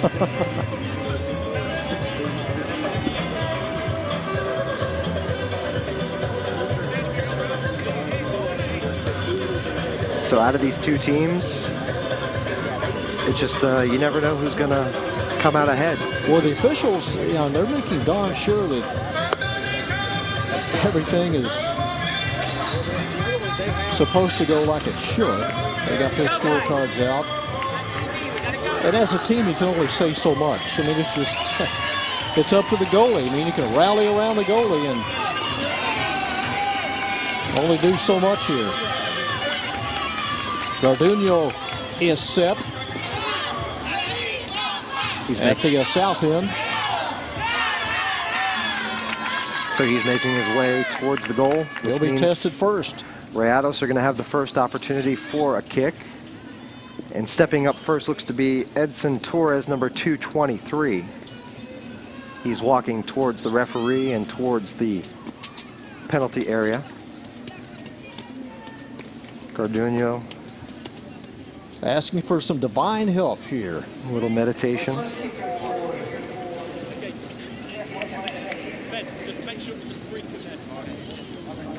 And I've been in this situation, both as a goalkeeper and as a player taking the kick, and there's not an easy position.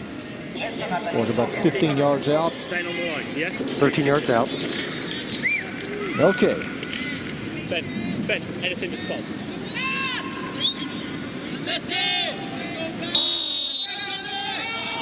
He steps up. And he scores. Softy. Edson Torres places that in the back of the net. Converts the first opportunity for the Rayados. Look how soft it is. Just enough. Just a little bloop into the right corner. It's all about, you know, the goalkeeper's looking at the body and wants to see how the body is turning. You know, a lot of these young players, you might watch them emulate some of the professionals. They might run up to the ball, then stutter step, try to throw off the keeper a little bit. This is going to be Abraham Murillo. And it's saved by Juarez, but goes into the net. He got a piece of it, but not enough. He guessed correctly, but deflected back into the net. Let's see Juarez here. He makes the save. And actually, as he was falling towards the right, he got his hand up there. So he tried to correct himself and come back towards the middle, but ball ends up going to the net. So we're tied here in penalty kick shootout, 1-1. Steps up, goal, save.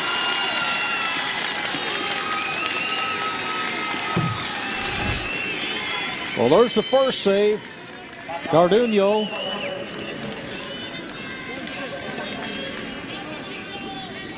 And as a goalkeeper, you're allowed to move side to side on the line.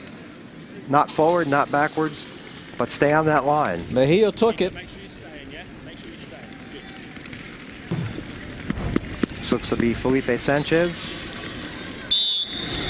Advantage right now for Sanchez. Pateadores.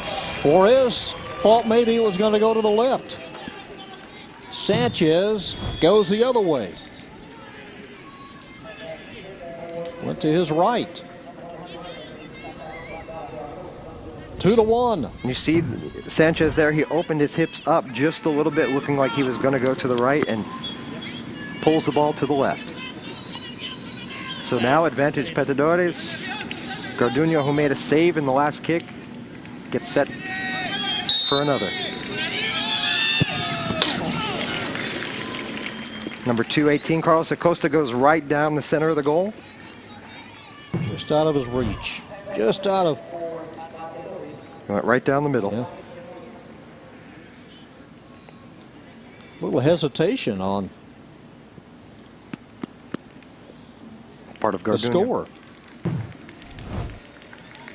So now we're going to have Pateadores step up.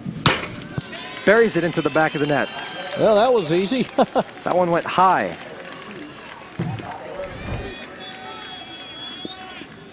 That was Giovanni Delgado? That was Giovanni Tenorio, like number 10. Giovanni Tenorio. Arturo Cardenas is stepping up here for Rayados. And if he misses this, then Pateadores will be champions.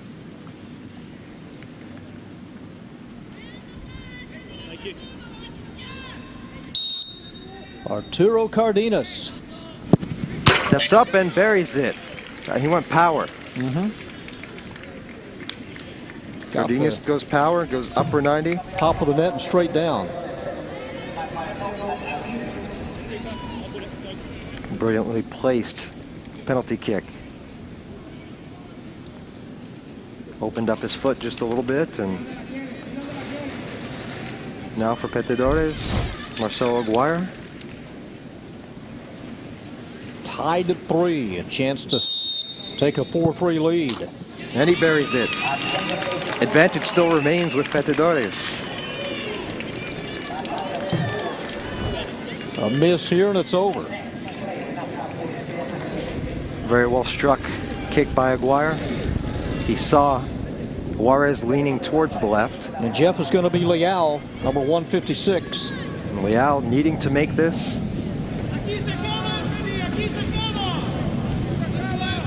Garduño, if he could somehow knock this down or save it, Keeper staying, keeper staying. they go home champions. All power. By him quick, so quick. Good power there by Leal. You see him bury this one almost straight right down the middle as well. Off to the left just a little bit. And you can tell he seems like a veteran player, more experienced player. Christopher Lopez setting up.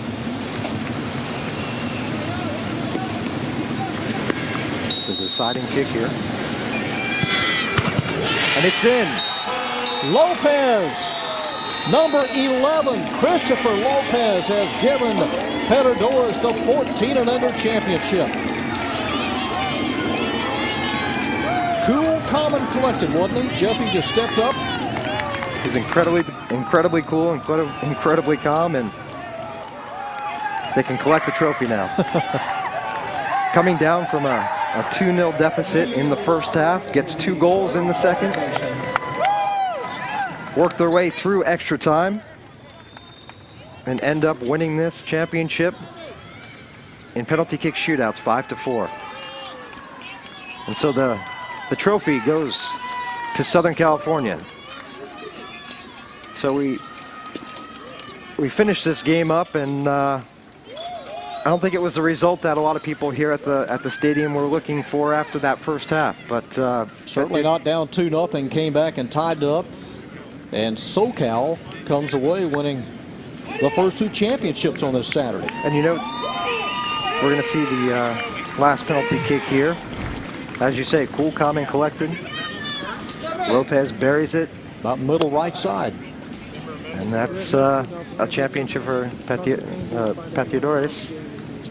One thing that I want to point out, John, is that you know, you can't really point out one player for Pateadores who won this match. It wasn't the goalkeeper, none of the players. It was a team effort. This was definitely a team effort by Pateadores to get this under 14 championship.